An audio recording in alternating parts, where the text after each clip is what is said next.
மாணவர்கள் அனைவருக்கும் இந்நேர வணக்கம். இது டான் கல்வி தொலைக்காட்சியின் கல்வி ஒளிபரப்பு. இன்றைய பாடத்தில் நாங்கள் தரம் 7 மூன்றாம் தவணைக்குரிய பாடமாகிய விசையும் இயக்கமும் எனும் பாடத்தை நாங்கள் சென்ற வாரம் கற்றோம். இன்று அதன் தொடர்ச்சியாக இயக்கம் தொடர்பாகவும் விசை தொடர்பாகவும் மேலதிக விடயங்களை நாங்கள் இன்று கற்க இருக்கின்றோம். தொடர்ச்சியாக கல்வி ஒளிபரப்பில் இணைந்திருங்கள். இப்பொழுது பாடத்தினுள் செல்வோம். இன்றைய பாடத்தில் நாங்கள் விசையும் அதற்கு பருமன் திசை உண்டு என்பதை பற்றி கற்க இருக்கின்றோம். அதன் அடிப்படையில் இந்த பரிசோதனை செயற்பாட்டுக்கு நாங்கள் செல்ல இருக்கின்றோம். விசைக்கு பருமனும் திசையும் உண்டு என காட்டல் என்னும் பரிசோதனை செயற்பாடானது உங்கள் பாடப்புத்தகத்தில் 16.5வது செயற்பாடாக தரப்பட்டுள்ளது. பரிசோதனைக்கு தேவையான பொருட்களாக விட்டராசு என்று சொல்லப்படும் நியூட்டன் தராசு, நூல், மரக்குற்றிகள் மற்றும் வெள்ளை நிற கடதாசி தாள் ஒன்றும் எங்களுக்கு மேசை விரிப்பாக பயன்படுத்துவது சிறந்ததாக இருக்கும். எனவே நாங்கள் பரிசோதனை செய்வதற்கு முதலில் ஒப்பமான மேசையின் மீது வெள்ளை கடதாசி தாளை விரித்து அதன் மேல் மரக்குற்றி ஒன்றை வைப்போம். இந்த மரக்குற்றியில் படத்தில் காட்டியவாறு ஒரு பக்கம் ஒரு அந்தத்தில் ஒரு ஆணி ஒன்றை தரைந்து அதிலிருந்து நூல்களை கட்டி இதனுடன் தொடர்புடையதாக விட்டராசை நாங்கள் அமைப்போம். இங்கு படத்தில் காட்டப்பட்டுள்ளவாறு இந்த அமைப்பு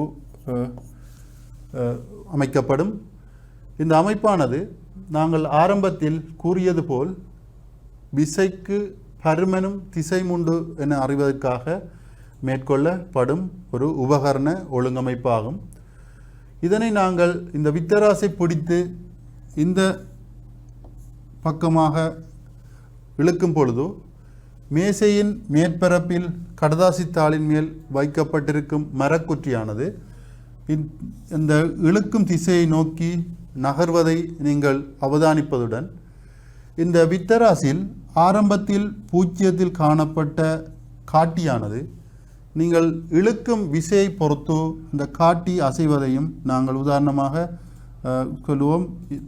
ஆரம்பத்தில் 0, தற்போது 20 நியூட்டன் என்ற இடத்தில் அந்த காட்டி நிற்கின்றது என்றால் நாங்கள் இந்த குற்றியை இழுப்பதற்கு வழங்கப்பட்ட விசை 20 நியூட்டன் என கொள்கின்றோம். எனவே ஒரு பொருளை அசைப்பதற்கு விசை தேவைப்படுகின்றது. அந்த விசையானது நாங்கள் நியூட்டனின் தராசை பயன்படுத்தி எவ்வளவு விசை அதை அசைப்பதற்கு தேவைப்பட்டது என்பதை அறிந்து கொள்ளக்கூடியதாகவும் அதன் பருமனை கணித்து பெறக்கூடியதாகவும் எங்களுக்கு இந்த வித்தராசில் அளவு திட்டங்கள் இடப்பட்டுள்ளன. இதேபோல் நாங்கள் இந்த வித்தராசிக்கு பதிலாக ரப்பர் வேன் அல்லது ரப்பர் நாடாக்களை கட்டி இழுக்கும் பொழுது கூட அந்த ரப்பர் நாடாவின் நீளம் குறித்த திசை வழியே அதிகரிப்பதையும் நீங்கள் காண்பீர்கள். இதேபோல் இன்னுமொரு முறையில் இதற்கு மேல் இதற்கு சமமான இன்னுமொரு மரக்குற்றியை நாங்கள் வைத்து இழுக்கும் போது இந்த வித்தராசின் வாசிப்பு 2 மடங்காக அதிகரிப்பதையும் நீங்கள் பார்க்கக்கூடியதாக இருக்கும். மரக்குற்றியின் மேல் இதற்கு சர்வ சமமான இன்னுமொரு மரக்குற்றியை ஏற்றி இதே பரிசோதனை ஒழுங்கமைப்பை ஏற்படுத்தி நாங்கள் வித்தராசி இழுக்கும் பொழுது இந்த விசையின் பருமன் 2வது நிலையில் 20 நியூட்டனாக இருக்காது 40 நியூட்டனாக அதிகரிப்பதையும் நாங்கள் பார்க்கக்கூடியதாக இருக்கும். எனவே இந்த வகையில் நாங்கள் முதலாவது கட்டமாக இப்பரிசோதனையில் வித்தராசை பயன்படுத்தி எவ்வாறு ஒரு விசையை அளக்கலாம் என்று கண்டுள்ளோம். 2வது படிமுறையாக இவ்விசைக்கு திசை ஒன்று என்று காட்டுவதற்காக நாங்கள் இந்த நூல் இழுக்கப்படும் திசையிலேயே ஒரு கோடை வரைந்து இந்த கோட்டில் என் திசையை நோக்கி நூல் இழுக்கப்படுகின்றது அல்லது வித்தராசு இழுக்கப்படுகின்றது என்று குறிப்போமாயின் அது அந்த பொருள் அசைந்த அல்லது விசை அசைந்த திசையை குறித்து நிற்கும். ஆகவே இங்கு இந்த விசை அசைந்த திசையானது உங்களுக்கு தெரியும், கிழக்கு நோக்கி 20 நியூட்டன் விசையுடன் இந்த பொருள் அசைந்திருப்பதை நாங்கள் காணக்கூடியதாக இருக்கும். உங்களுக்கு மேல் நோக்கி வடக்காக இருந்தால் வடக்கை நோக்கி நாங்கள் வளமையாக கிழக்காக கொள்வோம். ஆகவே இந்த திசையை நாங்கள் இவ்வாறு அறிந்து கொள்ள முடியும். எனவே இந்த இரண்டு செயற்பாடுகளும், முதலாவது விசையை அளத்தல் நியூட்டன் தராசை பயன்படுத்தி 20 நியூட்டன், இரண்டாவது அந்த பொருள் இழுபடும் திசையை நாங்கள் அம்புக்குறி மூலம் நேர்கோட்டில் குறித்தல். இந்த இரண்டு செயற்பாடுகளை நாங்கள் பயன்படுத்தி முதலாவது செயற்பாட்டில் பருமனையும் விசையின், இரண்டாவது செயற்பாட்டில் திசையையும் நாங்கள் அறிந்து கொள்ளலாம். இது ஒரு இழுவிசையாக இருக்கும். நாங்கள் பொருளை இழுப்பதனால் உருவாகுவது இழுவிசையாக இருக்கும். இழுத்தல் அல்லது தள்ளுதல் தான் நாங்கள் விசைக்கு வரைவிலக்கணம் கொடுக்கும்போது கொடுத்துள்ளோம். இப்பொழுது நாங்கள் பார்த்தது இழுவிசை. அதேபோல் நாங்கள் மரக்குற்றி ஒன்றை கைகளினால் தள்ளும் பொழுது முன்னோக்கி, இது மரக்குற்றியை மெதுவாக முன்னோக்கி தள்ளுவது தள்ளுகை விசை இங்கு பிரயோகிக்கப்படுவதாக இருக்கும்.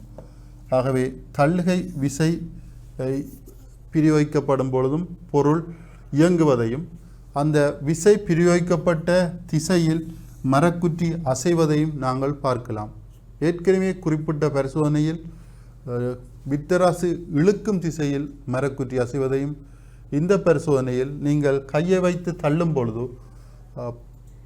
மரக்குற்றியானது அந்த தள்ளும் திசையில் அசைவதையும் நீங்கள் பார்க்கலாம்.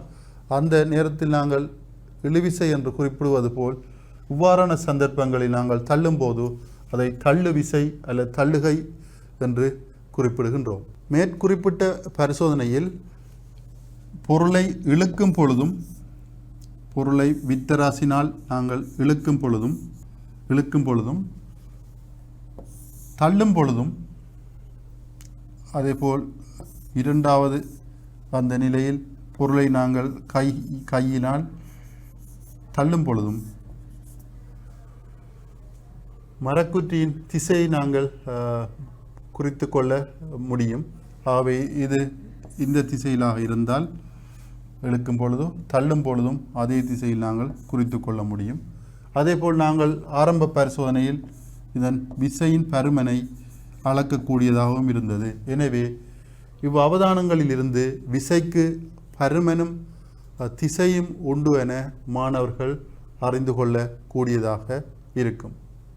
இங்கு நாங்கள் அடுத்ததாக விசையின் இயல்புகள் பற்றி கற்க இருக்கின்றோம். விசையினால் ஏற்படும் விளைவுகளாக நாங்கள் இவற்றை கொள்ள முடியும். அதில் முதலாவதாக விசையை பயன்படுத்தி விசையை பிரயோகிப்பதன் மூலம் ஓய்விலுள்ள பொருள் ஒன்றை இயங்கச் செய்ய முடியும். ஆகவே விசையை பிரயோகிப்பதன் மூலம் நாங்கள் ஓய்விலுள்ள ஒரு பொருளை இயங்கச் செய்யலாம். உதாரணமாக ஒரு பந்து ஒன்று காணப்படுகின்றது என்றால் ஒரு இடத்தில் இந்த பந்தை நாங்கள் விசையை கொடுப்பதன் மூலம், காலினால் இந்த பந்தை உதைப்பதன் மூலம் நாங்கள் என்ன செய்யலாம் என்றால் ஓய்வில் இருக்கும் இந்த பந்தை காலினால் உதைப்பதன் மூலம் நாங்கள் ஓய்வில் இருப்பவரை இயங்க வைக்கலாம். இந்த நிலையில் பந்து ஓய்வில் உள்ளது, இந்த நிலையில் இந்த பந்து இயங்கும் நிலையில் உருவாக்க முடியும். ஆகவே விசையை பிரயோகிப்பதன் மூலம் முதலாவது விசையின் நாள் செய்யப்படும் விளைவுகள், விசையை பிரயோகிப்பதன் மூலம் ஓய்விலுள்ள பொருள் ஒன்றை இயங்கச் செய்ய முடியும் என்பது இந்த விடயத்திலிருந்து விளங்கி கொள்ளக்கூடியதாக இருக்கும். இன்னும் ஒரு உதாரணத்தை நாங்கள் இதில் பார்ப்போம். இந்த படத்தில் காட்டப்பட்டுள்ள உதாரணத்தில் ஓய்வில் இருக்கும் அம்பானது இந்த வில்லில் ஓய்வில் இருக்கும் அம்பானது இந்த எய்பவரால் பிடிக்கப்பட்டு கொண்டிருக்கின்றது. இதனை நீங்கள் விடும் பொழுது, இந்த அம்பை விடும் பொழுது இந்த ஓய்வில் உள்ள அம்பானது இயங்க படுகின்றது அல்லது இயங்கச் செய்யப்படுகின்றது.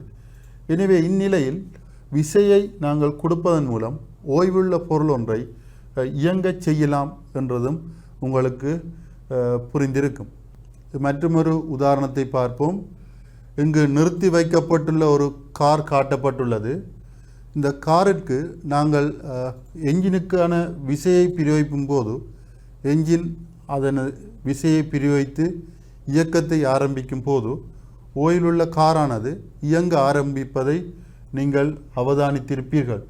எனவே விசையானது அது கைகளினாலோ கொடுக்கப்பட்டாலும் சரி, கால்களினால் கொடுக்கப்பட்டாலும் சரி, அல்லது ஒரு இயந்திரத்தின் எஞ்சினால் கொடுக்கப்பட்டாலும் சரி, ஓய்விலுள்ள பொருளை இதனை பயன்படுத்தி விசையை பயன்படுத்தி இயக்க முடியும் அல்லது இயக்கத்தை ஆரம்பிக்க முடியும் என்பதை மாணவர்கள் அறிந்து கொள்ள வேண்டும்.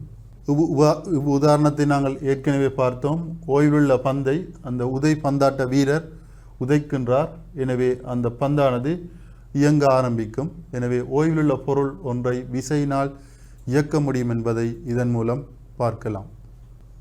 உதாரணங்களின் இறுதியாக நாங்கள் கற்றுக்கொண்டது ஓய்விலுள்ள உயிருள்ள அல்லது உயிரற்ற பொருள் மீது, அந்த பொருள் உயிருள்ளதாக இருந்தாலும் சரி அல்லது உயிரற்ற பொருளாக இருந்தாலும் சரி, அதில் நாங்கள் விசையை பிரயோகிப்பதன் மூலம் அந்த பொருளை இயங்க செய்ய முடியும் என்பதே இதன் செயற்பாடுகளின் இறுதி நோக்கமாக இருக்கின்றது.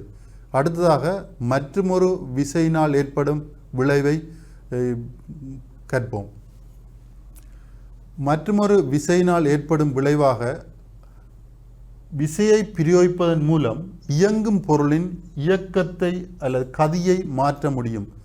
கதி என்பது ஆங்கிலத்தில் ஸ்பீட் என குறிப்பிடப்படுகின்றது. ஆகவே நாங்கள் ஒரு பொருளுக்கு, இயங்கும் பொருளுக்கு விசையை பிரயோகிப்பதன் மூலம் அதன் கதியை மாற்ற முடியும். ஆரம்பத்தில் நாங்கள் கற்றோம் ஓய்வுள்ள பொருளை இயங்கச் செய்ய முடியும் விசையை பிரயோகிப்பதன் மூலம். இங்கு கற்கின்றோம் இயங்கிக் கொண்டிருக்கும் பொருளை, இயங்கும் பொருளை கதியை மாற்ற முடியும். ஆகவே ஒரு பொருள் இயங்கிக் கொண்டிருக்குமாக இருந்தால் நாங்கள் விசையை பிரயோகிப்பதன் மூலம் அதன் கதியை எவ்வாறு மாற்றலாம் என்று செயற்பாட்டில் பார்ப்போம். இங்கு ஒரு சைக்கிள் ஓட்டி தனது சைக்கிளின் மிதி பலகையில் விசையை அதிகரிப்பதனால் அவர் என்ன செய்வார்? கீழ் நோக்கியும் மேல் நோக்கியும் விசையை கொடுப்பதன் மூலம் இந்த சைக்கிளை இயக்கி செல்கின்றார். எனவே இங்கு இயங்கிக் கொண்டிருக்கும் சைக்கிளானது விசை பிரயோகிப்பதன் மூலம் அதன் இயக்க கதியை நாங்கள் அதிகரிக்க முடியும். உங்களுக்கு இது ஞாபகம் இருக்கும். சிலவேளை நீங்கள் சைக்கிள் ஓடும் பொழுது இதன் வேகத்தை அதிகரிப்பதற்காக விசையை நீங்கள் அதிகரிக்க வேண்டியிருக்கும். காலினால் வழங்கப்படும் விசையை நீங்கள் அதிகரிப்பதனால் அதன் கதியை அதிகரிப்பதை நீங்கள் அவதானித்திருப்பீர்கள். இதேபோல் இயங்கிக் கொண்டிருக்கும் இந்த சைக்கிள் திடீரென நீங்கள் தடுப்புகளை பிரயோகிக்கும் போது, தடுப்பு என்பது பிரேக், தடுப்புகளை நீங்கள் பிரயோகிக்கும் போது திடீரென அந்த சைக்கிளானது மீண்டும் இயங்கிக் கொண்டிருந்த வாகனம் சைக்கிள் ஓய்வுக்கு வருவதையும் நீங்கள் காணலாம். ஆகவே விசையை நாங்கள் இயங்கிக் கொண்டிருக்கும் ஒரு பொருளில் கொடுக்கும் பொழுதோ, விசையை கொடுக்கும் பொழுதோ அதற்கேற்றதாக வேகம் கதி அதிகரிக்கலாம், ஸ்பீட் கூடலாம், அல்லது தடுப்புகளை பிரேக்கை பயன்படுத்தும் பொழுதோ அதன் கதி குறையலாம். இவ்வாறு நாங்கள் கதியுடன் இயங்கும் ஒரு பொருளை அல்லது வாகனத்தை விசையை பிரயோகித்து அதன் கதியை அதிகரிக்க முடியும். அதேபோல் விசையை பிரயோகித்து அதன் கதியை குறைக்க முடியும். ஆனால் அது ஒவ்வொரு சந்தர்ப்பமாக அமையும். விசையை கொடுக்கிறதுக்கு நாங்கள் சைக்கிள் மிதியை பயன்படுத்துவது போல் விசையை குறைப்பதற்கு நாங்கள் சைக்கிளில் அதன் தடுப்பை அல்லது பிரேக்கை பயன்படுத்துவது இங்கு நீங்கள் பார்க்கக்கூடியதாக இருக்கும். அவ்வாறான மற்றொரு உதாரணத்தை பார்ப்போம். நாங்கள் இயங்கும் பொருளொன்றின் கதியை எவ்வாறு அதிகரிக்கலாம் என்றால் விசையை கொடுப்பதன் மூலம் கதியை அதிகரிக்கலாம் அல்லது குறைக்கலாம் என்று. மற்றொரு உதாரணம், எங்களுக்கு வாகனங்களில் அது 4 சக்கர வாகனமாக இருந்தால் அதில் ஆர்முடுக்கி என்று சொல்லப்படும் ஒரு பகுதி காணப்படும். இந்த ஆர்முடுக்கியை ஆக்சிலரேட்டர் என்று அழைப்பார்கள். இது நீங்கள் பார்த்திருப்பீர்கள், கார் அல்லது வாகனங்களில் கால் மிதி போன்று இருக்கும். இதனை அழுத்துவதன் மூலம் இந்த வாகன ஓட்டி என்ன செய்வார், காலினால் இதை அழுத்துவதன் மூலம் இந்த வாகனத்துக்கு கதியை அதிகரிப்பதற்காக பயன்படுத்தும் ஒரு சாதனமாக இந்த ஆக்சிலரேட்டர் காணப்படும். இதேபோல் மோட்டார் வாகனங்களில் அதன் ஹேண்டில் என்று சொல்லப்படும் கைப்பிடியில், மோட்டார் வாகனத்தில் ஹேண்டில் என்று சொல்லப்படும் இந்த கைப்பிடியில் இதில் பார்த்திருப்பீர்கள், இதனை முறுக்குவதன் மூலம், கைப்பிடியில் பார்த்திருப்பீர்கள், இதனை முறுக்குவதன் மூலம் சுழட்டுவதன் மூலம் இங்கு எங்களுக்கு வாகனத்தின் வேகம் அல்லது கதி அதிகரிப்பதை நீங்கள் கண்டிருப்பீர்கள். ஆகவே சைக்கிளில் இவ்வாறான ஆர்முடுக்கிகளும் அல்லது மோட்டார் சைக்கிளில் இவ்வாறான ஆர்முடுக்கிகளும் வாகனங்களில் காலினால் அழுத்தப்படும் ஆர்முடுக்கிகளும் காணப்படுவதை அல்லது நீங்கள் அவதானித்திருப்பீர்கள். இந்த வகையில் வாகனத்தை ஆர்முடுக்கியை அழுத்துவதன் மூலம், ஆகவே நீங்கள் ஆர்முடுக்கி என்ற செயற்பாடு என்றால் கதியை அதிகரிக்கும், கதியை அதிகரிக்க முடியும். அதே வேளையில் நாங்கள் வாகனத்தின் பிரேக்கை தடுப்பை அழுத்துவதன் மூலம் அதன் கதியை குறைக்க முடியும். எனவே வாகனங்களில் ஆர்முடுக்கிகளும் காணப்படும், தடுப்புகளும் காணப்படும். ஆர்முடுக்கியின் செயற்பாடு அதனை அழுத்துவதன் மூலம் கதியை அதிகரிப்பதாகவும், அல்லது தடுப்பின் செயற்பாடு அந்த கதியை குறைப்பதாகவும், அதனை அழுத்துவதன் மூலம் கதியை குறைப்பதாகவும் இருக்கும். எனவே இரண்டு வெவ்வேறான எதிரான செயற்பாடுகள் இந்த வாகனங்களில் நடைபெறுகின்றது என்பதை உங்களுக்கு நான் இங்கு கூறிக்கொள்கின்றேன். அத்துடன் விசையை பயன்படுத்துவதை இங்கு ஆர்முடுக்குகின்றோம், அதனை முறுக்குகின்றோம், அல்லது அதன் ஆர்முடுக்கி அழுத்துகின்றோம். அதேபோல் தடுப்பையும் நாங்கள் விசையை பிரயோகித்து அழுத்துகின்றோம் கதியை குறைப்பதற்கு. இந்த வகையில் எங்களுக்கு விசையினால் அல்லது ஆர்முடுக்கியினால் வேகம் அதிகரிக்கப்படுவதுடன் தடுப்பினால் வேகம் கதி குறைக்கப்படுவதையும் நீங்கள் இங்கு கூறிக்கொள்ள முடியும். விசையினால் ஏற்படும் விளைவுகள் அல்லது செயற்பாடுகளில் மூன்றாவது வகையான செயற்பாடு ஏற்கனவே நாங்கள் பார்த்தோம், இரண்டு செயற்பாடுகள். மூன்றாவது செயற்பாடு விசையை பிரயோகிப்பதன் மூலம் இயங்கும் பொருளின் இயக்க திசையை மாற்ற முடியும். அதாவது ஒரு பொருளுக்கு நாங்கள் விசையை பிரயோகிப்பதன் மூலம் அது இயங்கும் திசையை எவ்வாறு மாற்றலாம் என்பதை இயக்க திசை, இயங்கும் திசையை நாங்கள் இயக்க திசை என்று அழைக்கின்றோம். உதாரணமாக நாங்கள் இங்கிருந்து ஒரு பந்தை ஒருவர் அடிக்கின்றார் என்றால், ஒரு பந்து ஒன்று எறியப்படுதல் அடிக்கப்படுகிற காலினால் என்றால், மற்றவர் இந்த பக்கத்தில் இருந்து அந்த பந்தை உதைத்தாராக இருந்தால் அந்த பந்தானது உண்மையில் இங்கு சென்றிருக்க வேண்டும், ஆனால் அது திசை மாறி இங்கு செல்கின்றது. ஆகவே இந்த முதலாவது நபர் அடித்த பந்தானது நாங்கள் எதிர்பார்க்கின்றோம் இங்கு வர வேண்டும் என்று.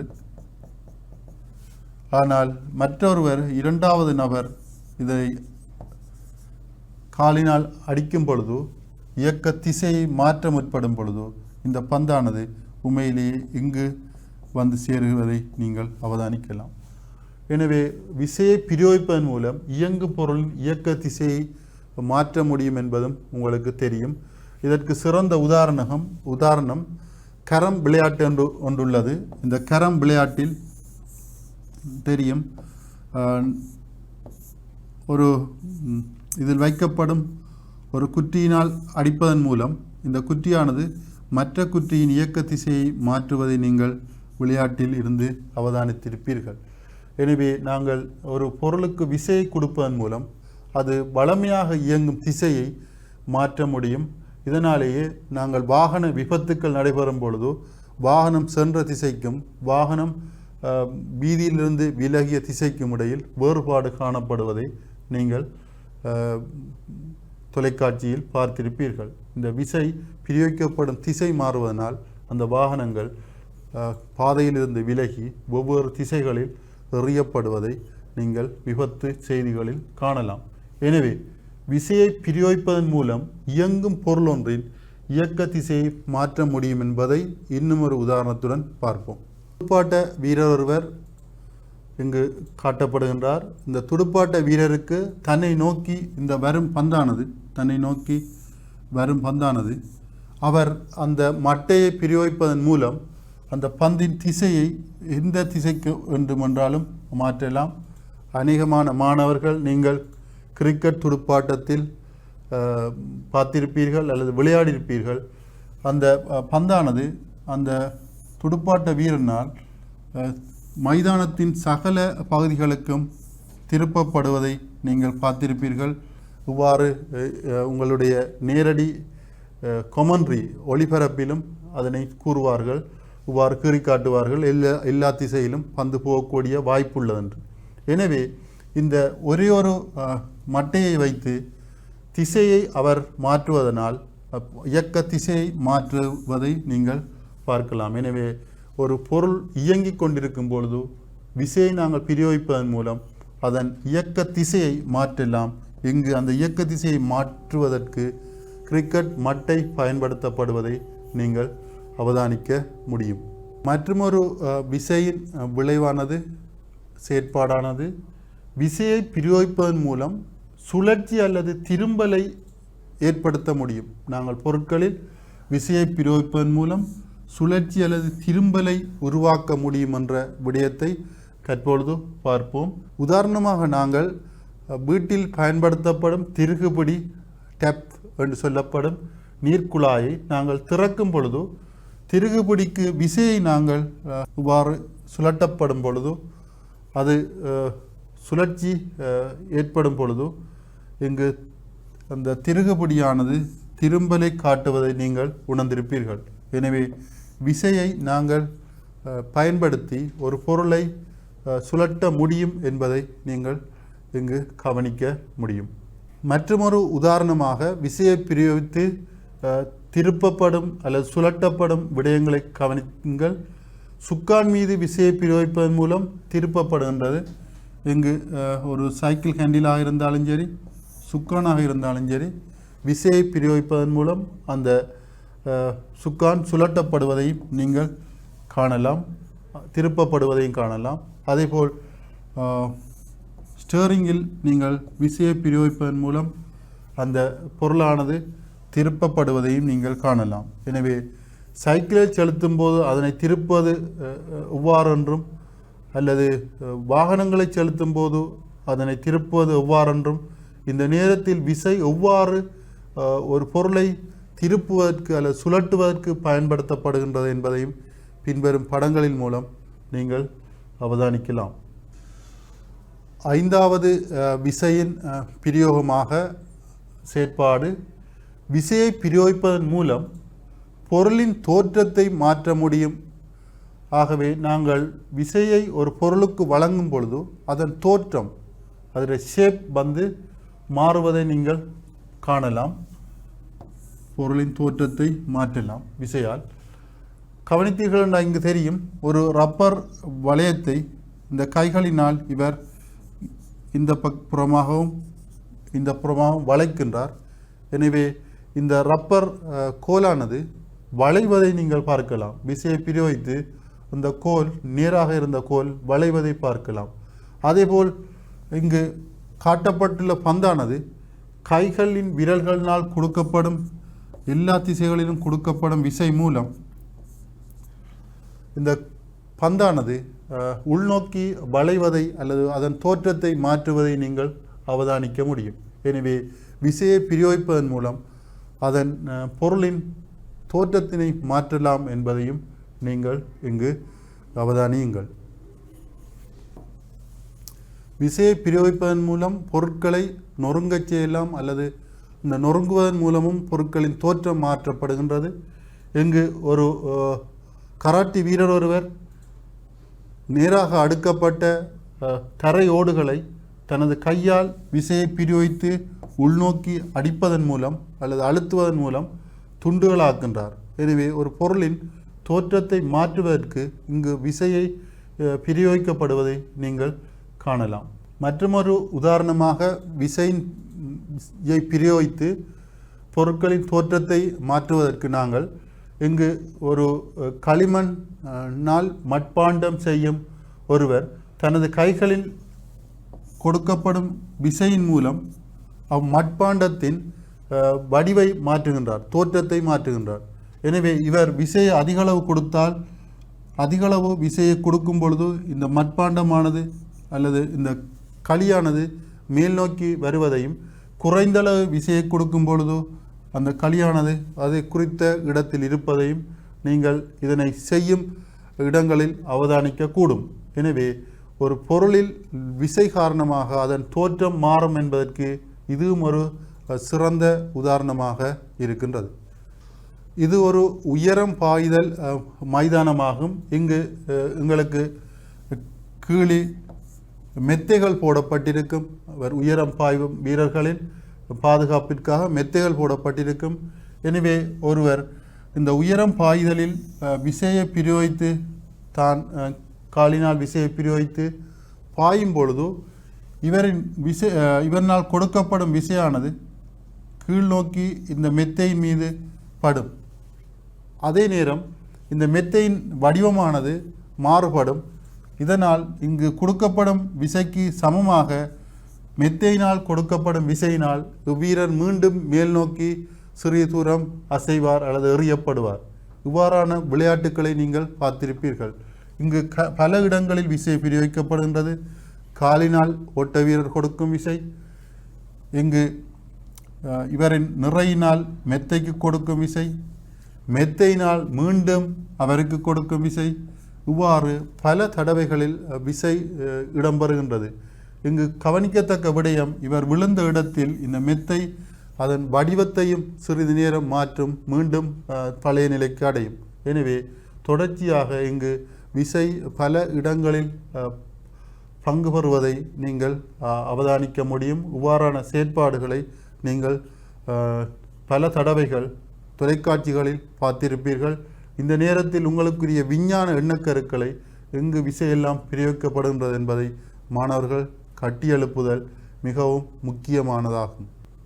மற்றொரு விடயத்துக்கு செல்வோம். நாங்கள் இவ்வளவு நேரமும் விசையினால் ஏற்படும் விளைவுகள் அல்லது தன்மைகளை பார்த்தோம். தற்போது புவியீர்ப்பினால் ஏற்படும் ஒரு விசையை நாங்கள் இங்கு பார்க்க இருக்கின்றோம். புவியின் மீது காணப்படும் சகல பொருட்களின் மீதும் புவியினால் விசை ஒன்று உருவாக்கப்படுகின்றது. இந்த விசை, புவியினால் உருவாக்கப்படும் விசை புவியீர்ப்பு விசை என்று அழைக்கப்படுகின்றது. ஆகவே புவியில் உள்ள எந்த ஒரு பொருள் இருந்தாலும் சரி, புவியின் மேற்பரப்பில் எந்த ஒரு பொருள் இருந்தாலும் சரி, அது மனிதராக இருக்கலாம், வீடாக இருக்கலாம், எந்த ஒரு பொருள் இருந்தாலும் சரி, புவியின் மையத்தை நோக்கி இந்த பொருளை கவரும் அல்லது இழுக்கும் திறன்தான் இந்த புவியீர்ப்பு விசை என்று அழைக்கப்படுகின்றது. இது புவியின் மீது காணப்படும் பொருட்களின் மீது மட்டுமே இந்த புவியீர்ப்பு விசை இருக்கும். இது ஒரு இயற்கையானது. இது பற்றி நாங்கள் மேலதிகமாக வேறு வகுப்புகளில் கற்போம். எனவே நாங்கள் சென்ற வாரம் பொருளொன்றின் நிறை என்ற விடயத்தை பார்த்தோம். பொருளொன்றின் நிறை என்றால் என்ன என்று பார்த்தோமானால், பொருளொன்றின் நிறை என்றால் என்ன? நிறை என்பது வெயிட் என்று கூறுவார்கள், ஆங்கிலத்தில் வெயிட் என்று கூறுவார்கள்.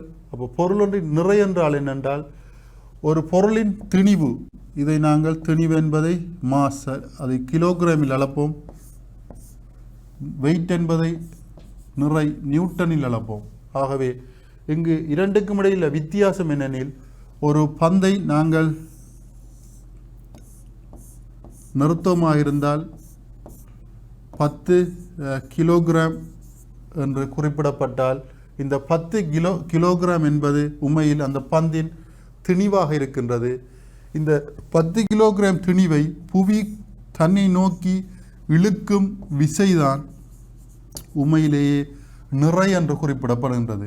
புவி நாள் உருவாகும் விசைதான் நிறை என்று குறிப்பிடப்படுகின்றது. ஆகவே இந்த பந்தை இழுக்கும் புவியீர்ப்பு விசை காரணமாக இந்த பொருளில் உருவாகும் நிறை எங்களுக்கு 100 நியூட்டன் என்று வரும். இது எவ்வாறு இப்படி வருகின்றது என்பதை நீங்கள் வேறு வகுப்புகளில் கற்றுக்கொள்ள முடியும்.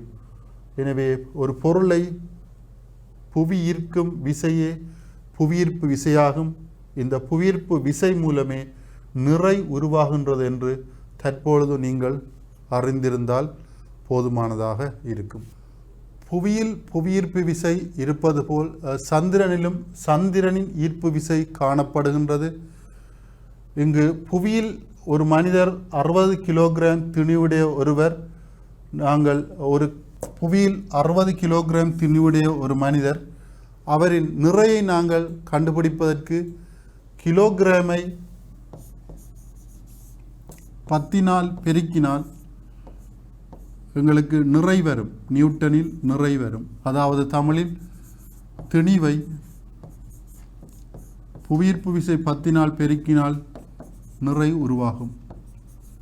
ஆகவே 1 கிலோகிராம் திணிவுள்ள ஒரு பொருள் 10 பெருக்கப்பட்டால் 10 நியூட்டன் என கூறப்படும். ஆகவே 1 கிலோகிராம் பொருள் எவ்வளவு என்று கேட்டால் நீங்கள் விடை 10 நியூட்டன் என்று கூறுவீர்கள். இதேபோல் நாங்கள் 60 கிலோகிராம் நிறையுடைய ஒரு மனிதன் புவியில் இருக்கின்றார். இது புவி, இது சந்திரன்.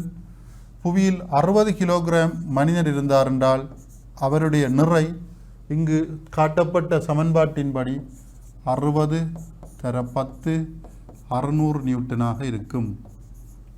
இவர் நிறை 600 நியூட்டனாக இருக்கும். ஏனெனில் புவியீர்ப்பு விசை அந்த 10 இருக்கின்றது. இவரை நாங்கள் சந்திரனில் இவரை கொண்டு சென்று நிறுத்தமாக இருந்தால் இவருடைய நிறை 100 நியூட்டனாக இருக்கின்றது. என்ன காரணம் என்று யோசித்தீர்கள் என்றால், இங்கு புவியீர்ப்பு விசையை விட சந்திரனில் ஈர்ப்பு விசை 6 1 பங்காக காணப்படுகின்றது. எனவே 600 நியூட்டன் உள்ள மனிதர் 6 1 பங்காக அங்கு ஈர்ப்பு விசை இருப்பதனால் 6 1 பங்காக காணப்படுகின்றார் குறைந்து. ஆகவே அங்கு 100 நியூட்டன் காணப்படுகின்றது. எனவே ஈர்ப்பு விசை, ஒரு பொருளை ஈர்க்கும் விசை புவியில் ஈர்த்தால் புவியீர்ப்பு விசை எனவும், சந்திரனில் ஈர்த்தால் சந்திரனின் ஈர்ப்பு விசையாகவும் இருக்கும். எது எவ்வாறாயினும் இரண்டும் ஒன்றல்ல. புவி ஈர்க்கும் விசை அதிகூடியதாக இருக்கின்றது.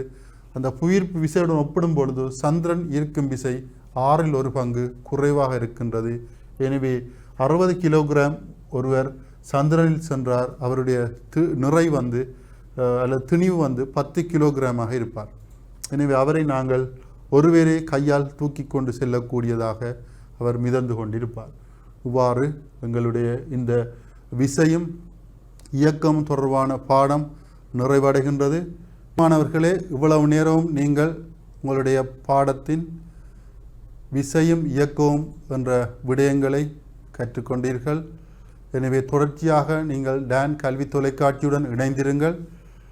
இத்துடன் நன்றி கூறி விடைபெறுவது உங்கள் ஆசிரிய ஆலோசகர் ரேவசுரேஷ், விஞ்ஞானம் கல்குடா கல்வி வலயம். நன்றி.